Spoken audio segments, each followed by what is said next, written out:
사도신경으로 우리의 신앙을 고백합니다. 전능하사 천지를 만드신 하나님 아버지를 내가 믿사오며 그 외아들 우리 주 예수 그리스도를 믿사오니 이는 성령으로 잉태하사 동정녀 마리아에게 나시고 본디오 빌라도에게 고난을 받으사 십자가에 못 박혀 죽으시고 장사한 지 사흘 만에 죽은 자 가운데서 다시 살아나시며 하늘에 오르사 전능하신 하나님 우편에 앉아 계시다가 저리로서 산자와 죽은 자를 심판하러 오시리라. 성령을 믿사오며 거룩한 공예와 성도가 서로 교통하는 것과 죄를 사하여 주시는 것과 몸이 다시 사는 것과 영원히 사는 것을 믿사옵나이다. 아멘. 하나님 아버지, 오늘 하루도 말씀과 기도의 자리로 나아가게 하시니 감사를 드립니다. 우리의 삶에 은혜를 더하여 주시옵소서. 연약한 우리의 육신을 붙으사 새 힘으로 강건하게 하여 주시옵고, 지쳐있는 우리의 마음을 붙으사 성령 충만함을 허락하여 주옵소서. 말씀으로 우리의 심령을 회복시키시고 강건케 하옵소서. 이 시간 말씀을 통하여 주님의 뜻을 알게 하시고 주님의 뜻이 우리의 삶 속에서 온전히 이루어지게 하여 주시옵소서. 날마다 주님과 동행하며 주의 성품을 닮아가는 우리의 삶이 되기를 간절히 소망합니다. 주여, 오늘도 지혜와 능력을 더하여 주시옵소서. 주님 앞에 나올 때 귀한 예물을 드립니다. 드린 1,000번제와 11조와 감사의 물을 받아 주시옵소서. 간절한 기도의 제목을 들으시고 응답하여 주시옵소서. 예수님 이름으로 기도합니다. 아멘. 찬송가 262장입니다. 찬송가 262장입니다. 날 구원하신 예수님. 찬송가 262장입니다. 날 구원하신 예수님 영원히 찬송하겠네. 저생이라서 주께와 제사유하심 받으라. 그 알아주실 것이요 찾으라 얻을 것이라.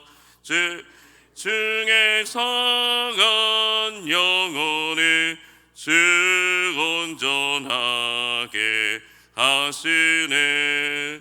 주를 죄로 기나여 피 흘려 죽으셨으니 주밖에 없는 사랑에 만 백성 알게 전하세.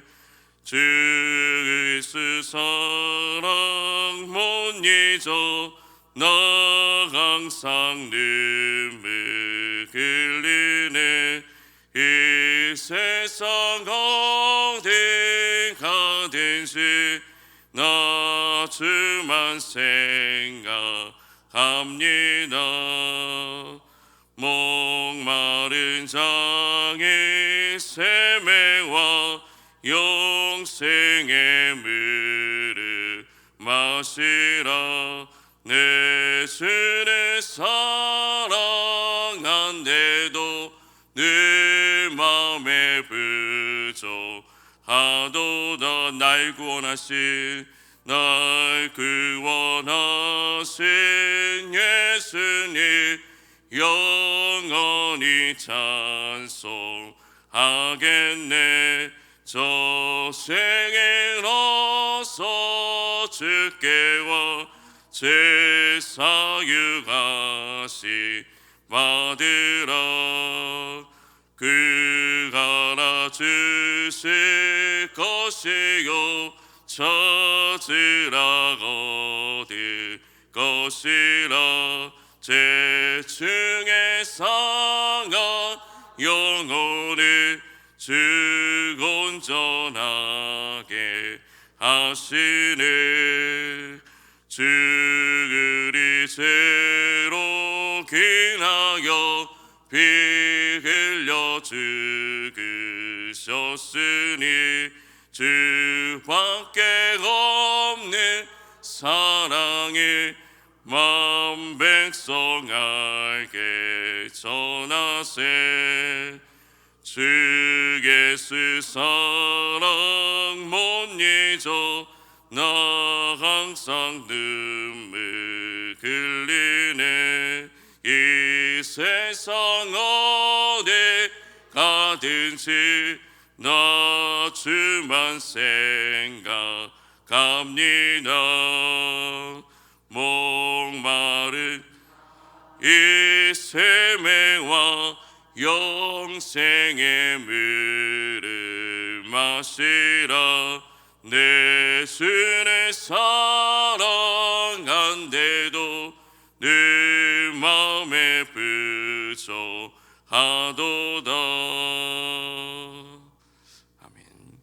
하나님의 말씀은 로마서 16장 3절에서 4절 말씀입니다. 로마서 16장 3절에서 4절 말씀입니다. 신약성경 261면입니다. 로마서 16장 3절에서 4절 말씀을 함께 봉독하겠습니다. 너희는 그리스도 예수 안에서 나의 동역자들인 브리스가와 아굴라에게 문안하라. 그들은 내 목숨을 위하여 자기들의 목까지도 내놓았나니 나뿐 아니라 이방인의 모든 교회도 그들에게 감사하느니라. 아멘. 오늘 하루도 주님이 주시는 능력으로 승리하는 삶이 되시기를 주님의 이름으로 축복합니다. 오늘 말씀에서는 한 부부의 이름이 등장하고 있습니다. 이 부부의 이름은 6차례나 성경에서 기록되었습니다. 사도 바울이 최고의 찬사를 담아 나의 동역자라고 소개한 부부는 브리스가와 아굴라 부부입니다. 이들 부부는 소아시아 본도의 출신이었지만 로마로 이주해서 살고 있었습니다. 그러나 로마에서 살던 이들 부부에게 시련이 닥쳐왔습니다. 로마 황제가 유대인 모두를 쫓아내라는 명령을 내렸기 때문입니다. 그래야 저들은 고린도로 이주하여 정착하여 살게 되었습니다. 그런데 감사하게도 박해를 피해 도망쳐온 바로 그곳에서 저들 부부는 사도 바울을 만날 수 있었습니다. 하늘이 허락하신 기적 같은 만남이었습니다. 그러나 처음엔 바울이 하나님의 사람인 줄 몰랐을 것입니다. 그저 동업자인 줄만 알았을 것입니다. 바울과 브리스가 부부의 첫 만남은 동업을 위한 만남이었습니다. 사도행전 18장 3절 말씀을 보면 생업이 서로 같으므로 바울은 그들 집에 묵으면서 함께 일을 하였습니다. 그들의 직업은 청막을 만드는 일이었다고 기록하고 있습니다. 바울과 이 아굴라는 모두 천막을 만들어 파는 기술자였습니다. 그리하여 이 부부와 생존을 위해 동업을 하기 시작한 것입니다. 다행히 동업은 성공적이었습니다. 돈도 벌고 명성도 얻었습니다. 고린도에서는 제일 가는 천막집이 되었을 것입니다. 그런데 오늘 주신 이 본문에서 우리는 놀라운 사실을 하나 발견하게 됩니다. 그것은 사도 바울이 저들 부부를 동업자로 부르지 않고 동역자로 부르고 있다는 사실입니다. 그것도 나의 동역자라고 부릅니다. 그러면서 바울은 이들 부부에게 문안하라고 요청하고 있습니다. 뿐만 아니라 이방인의 모든 교회가 이 브리스가와 아굴라에게 감사하고 있다고 말하고 있습니다. 브리스가와 아굴라를 향한 사도 바울의 애정과 그리움과 사랑을 엿보는 대목입니다. 여기서 동역자라는 단어는 함께 일하다, 협력하다, 원조하다, 촉진시키다는 의미를 지니고 있습니다. 일반적인 동업의 관계에 있는 사람들은 자신의 이익이나 목적에 맞지 않으면 그 관계를 끊어버리고 떠나게 됩니다. 그래서 늘 긴장하게 되고 경계하게 되고 불안해합니다. 왜냐하면 그들의 목적은 이익을 추구하는 것, 돈을 버는 것이기 때문입니다. 저 사람이 나의 목적을 이루는 데 도움이 되지 않는다면 그 사람을 떠나게 되고, 도움이 된다면 만나서 내 필요에 의해서 사람을 만나게 되는 것입니다. 일반적인 이 동업의 경우는 내 돈을 버는 일에 필요한 사람에게만 그 사람과 만남과 관계를 유지하는 것입니다. 그런데 이런 동업을 잘못하다 보면 사기를 당하거나 돈 때문에 관계가 깨어져 버리는 일들이 종종 생기게 됩니다. 오늘 성경에 나오는 이 브리스가 부부는 그렇지 않았습니다. 동업자가 아닌 동역자로 섬겼다는 것입니다. 처음에는 동일한 직업을 가지고 있었던 이 복음 전도자 바울과 만나 친밀하게 교류를 나누게 되는데 큰 도움을 주었습니다. 그들은 바울이 고린도를 떠나서 소아시아 에베소를 갈 때도 함께 동행하기도 하였습니다. 사도 바울이 이 브리스가와 아굴라 부부를 그리스도 예수 안에서 나의 동역자라고 지칭한 것은 그들의 수고에 경의를 표한 것을 넘어서 이 부부들 역시 하나님의 조력자들이며 하나님 나라의 사역자였음을 말해주기 위해서입니다. 함께 일하며 돈을 버던 동업자에서 이제는 같이 짐을 지고 가는 동역자가 된 것입니다. 브리스가와 아굴라가 가는 네 개의 모든 도시를 전전하면서 이사를 해야 했던 이 유대인 부부들은 어디를 가든지 저들의 가슴 속에는 빛나는 자부심이 있었습니다. 바로 나는 하나님의 동역자라는 자부심입니다. 그 자부심으로 이들 부부는 평생을 사도 바울과 교회를 섬기며 살았던 부부였습니다. 고린도에서도 에베소에서도 그리고 로마에서도 이들 부부는 가는 곳마다 변함없이 서로를 섬겼습니다. 그래서 이방 사람의 모든 교회도 그들에게 감사하였다라고 말씀하고 있는 것입니다. 이는 브리스가와 아굴라 부부는 함께 살아가는 바울을 어떻게 섬겼습니까? 오늘 4절 말씀에 그들은 생명의 위험을 무릅쓰고 사도 바울의 목숨을 구해준 사람들이라고 말씀하고 있습니다. 사도 바울의 놀라운 고백입니다. 브리스가 부부가 자기를 위하여 목이라도 내어놓았다는 것입니다. 목을 내어놓는다는 것은 사형 집행자가 가지고 있는 그 칼날 밑에 목을 내어놓는다는 것을 의미하는 것입니다. 자신들의 목을 내어놓는 것도 주저하지 않을 만큼 매우 헌신적으로 섬겼다는 것입니다. 이처럼 이들 부부는 바울을 위하여 주를 위하여 무엇이든지 할 준비가 되어 있었습니다. 참으로 놀라운 일인 것입니다.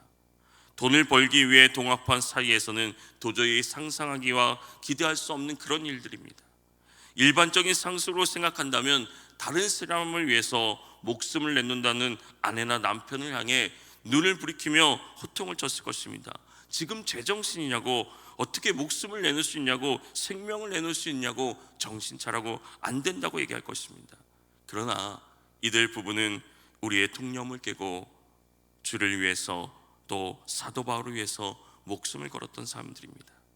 이제는 목숨을 주어도 아깝지 않은 동역자가 되었습니다. 거룩한 동역자가 되었습니다. 사도 바울 한 사람만이 아니라 그들이 섬기는 이방인들의 모든 교회들도 이렇게 헌신하며 섬겼습니다. 그래서 바울뿐만 아니라 이방인들 모든 교회도 계속하여서 감사하는 마음을 가지고 있다는 것입니다. 이렇게 섬길 수 있는 이유를 오늘 성경은 이렇게 말씀하고 있습니다. 3절 말씀을 다시 한번 보면 너희는 그리스도 예수 안에서라고 말씀합니다. 단순히 사람과 사람 사이의 만남이 아닌 예수 그리스도 안에서 만남이었기에 가능한 것이었습니다. 바울이 이 브리스가와 아굴라 부부를 가리켜 그리스도 예수 안에서 나의 동역자라고 소개한 것은, 그들이 예수 그리스도 안에서 동역자라고 말할 수 있었던 것은 이들이 예수 그리스도를 영접하고 놀라운 변화가 일어났다는 것입니다. 예수님이 내 안에 들어오시자 가장 먼저 저들의 삶의 목적이 바뀌었던 것입니다.